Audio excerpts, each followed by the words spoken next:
Oui.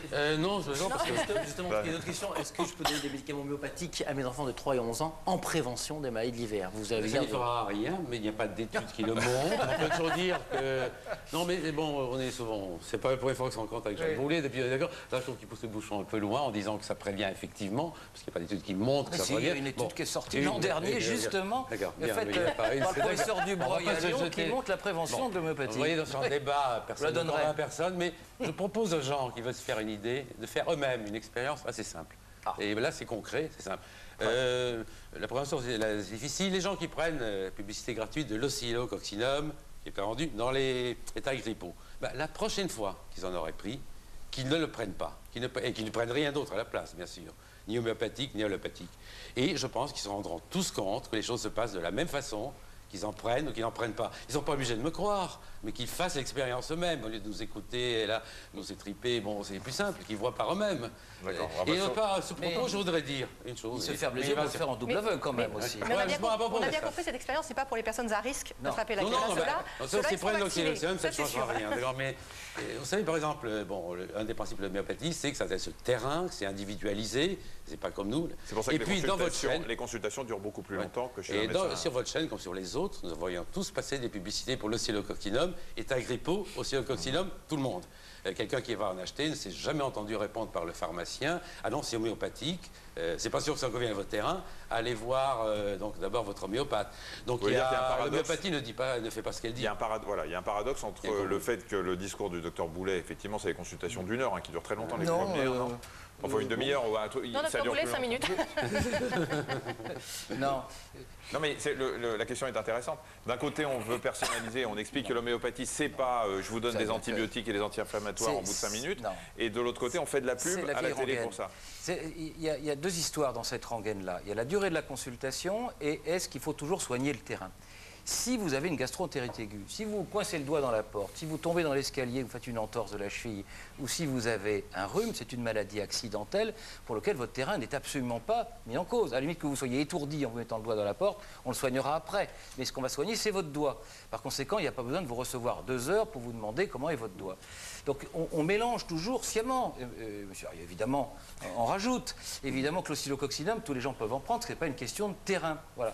Même s'il y a des gens qui en font, dont le terrain fait qu'ils font plus de rhinopharyngite ou syndrome grippaux, mais c'est à ce moment-là un traitement personnalisé qui Pourquoi il y a des vedettes dans l'homéopathie comme ça? Des vedettes? Ouais, non, mais pas des vedettes, pas des gens, mais...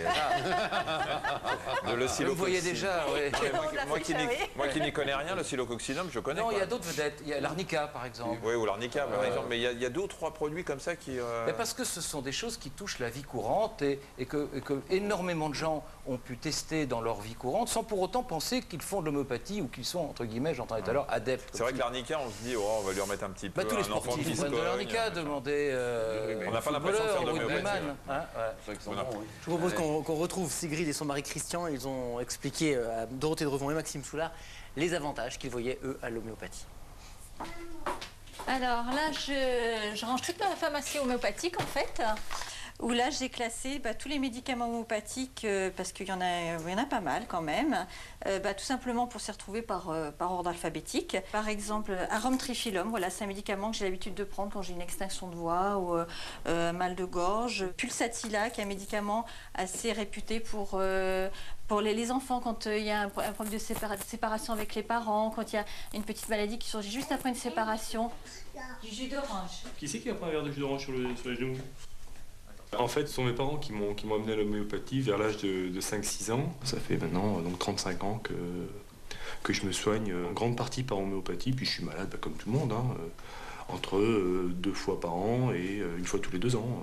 Quand on a eu nos enfants, on a souhaité avec Christian les soigner par homéopathie, au moins essayer. Du coup, je me suis dit, puisque ça marche sur elle, je vais me soigner comme ça. J'ai effectivement soigné des laryngites, des angines, des problèmes de cystite gynécologique aussi par homéopathie, et ça fonctionne très bien. C'est une médecine peu chère par rapport à l'allopathie. Ça n'a pas de goût, ça n'a pas d'odeur, c'est un petit peu sucré, donc facile au niveau transport. On n'a aucun effet secondaire ou indésirable en homéopathie. Sur certains médicaments allopathiques, quand on lit la liste des effets indésirables, ça peut effectivement effrayer un petit peu. Par contre, c'est vrai que quand j'ai mal à la tête, ça m'arrive de prendre du paracétamol ou de l'aspirine. Et voilà, on a recours aussi à l'allopathie. Pour moi, les deux sont tout à fait complémentaires.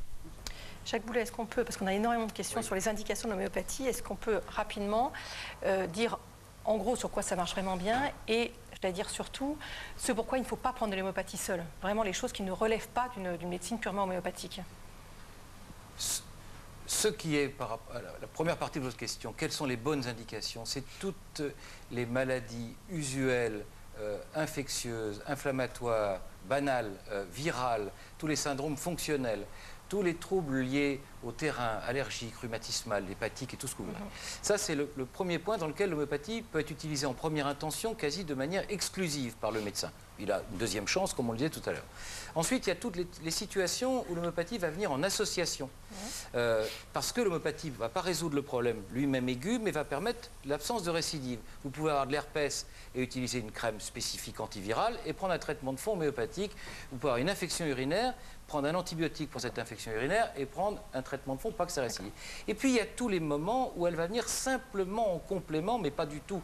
Où on va aider une femme qui suit une chimiothérapie pour un cancer du sein, on va essayer de soulager ses nausées, ou la radiodermite s'il y a une radiothérapie, et puis c'est tout. Et ce qui sera jamais du domaine de l'homéopathie en première intention, ou en tout cas tout seul, c'est toutes les pathologies qui par essence ne sont pas, comment dirais-je, spontanément réversibles, ou pour lequel le terrain ne peut pas, la personne ne peut pas par elle-même subvenir. L'homéopathie ne sert qu'à développer vos propres défenses. Elle n'agit pas par-devers vous. Par conséquent, quand un organisme est débordé, il ne faut jamais le donner exclusivement de l'homéopathie. On est bien d'accord que si si quelqu'un propose à un patient qui a un cancer d'arrêter ses traitements pour prendre l'homéopathie, on dit non. D'accord, non, mais il faut quand même être clair.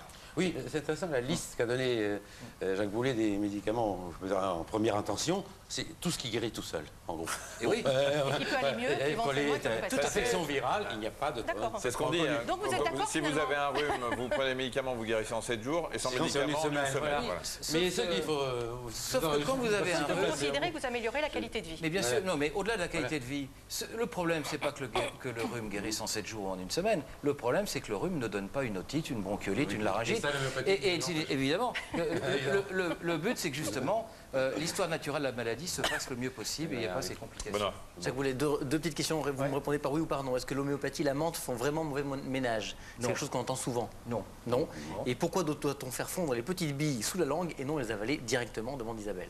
Non, enfin, c'est pas oui, non, c'est pas si important que ça. On peut les croquer, on peut les avaler.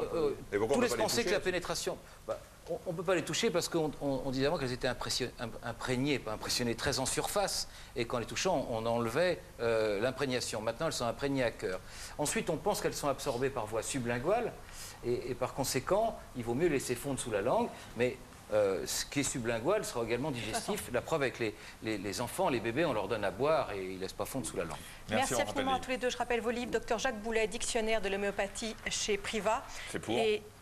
C'est pour. Et Dr Arié, Dr Cash, Tempête sur l'homéopathie aux éditions Esclapiade. Merci infiniment. Merci.